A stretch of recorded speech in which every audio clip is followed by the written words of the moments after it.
William Morrow and HarperAudio present A Hanging at Dawn, a Bess Crawford short story by Charles Todd, performed by Rosalyn Landor.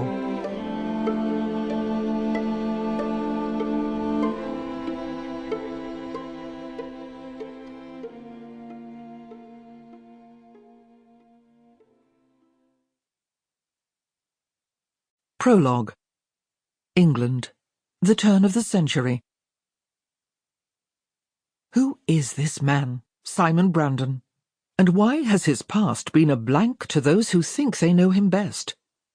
Was it something in Simon himself, or something in the people around him seeing what they wanted to see, that made him the man he was? Why did Melinda Crawford, widow of a British Army officer, step in at a crucial moment in Simon's life, and then, for his pride's sake, step away? Why did she give her cousin, Richard Crawford, recently promoted major in a regiment posted to India, the daunting task of turning the angry boy, if possible, into a man and a soldier? What was there about him that made Clarissa, Richard's wife, trust him with their small daughter, Bess? Was it his own youth, or something else in him that made Bess tease and bully him to get her own way, and unwittingly teach him to laugh?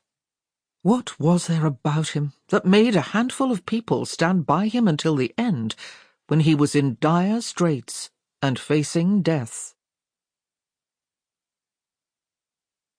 Melinda. Kent, England, spring 1899. I had just returned from a spring visit to Florence. As the staff greeted me, my attention was suddenly caught by the post lying in the silver dish, where it is always left during my absence. There was a crest on the topmost letter that I immediately recognized, and after responding to my welcome, I walked over to pick it up. It was from a dear friend, a high-ranking member of the General Staff, Harris Clifford, and it had been posted a week ago.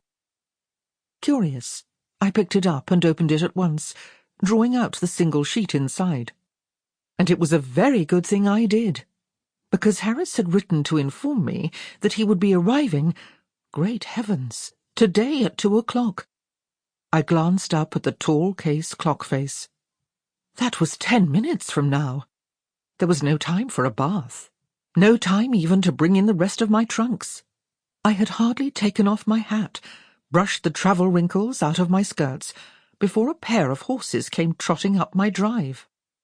If my late husband hadn't stood unequivocally against women using strong language, I would have sworn. I certainly knew how, and I was fairly certain my vocabulary was the equal of any trooper in the line. Nevertheless, I did try to honour his memory. I sent the staff away, handed my hat and gloves and travelling cloak to Shanta, who whisked them out of sight, and then hastily climbed the stairs. From the window overlooking the drive, I watched as the colonel and a junior officer dismounted and came striding up to knock at my door. Not a social call, then, or the colonel would have come alone. I must say, Harris Clifford had not changed with the years. Tall, broad-shouldered, handsome, and a fine soldier. He'd been decorated for bravery more than once. His hair was streaked with grey now, but in my view it only added to his charm. I turned away and stepped quietly into my sitting room.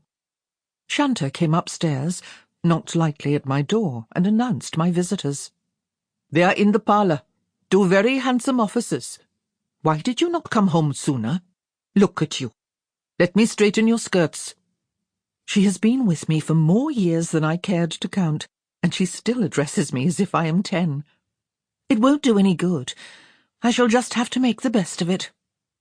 Resigned, I went down the stairs and into the drawing-room, where Harris and the junior officer were waiting.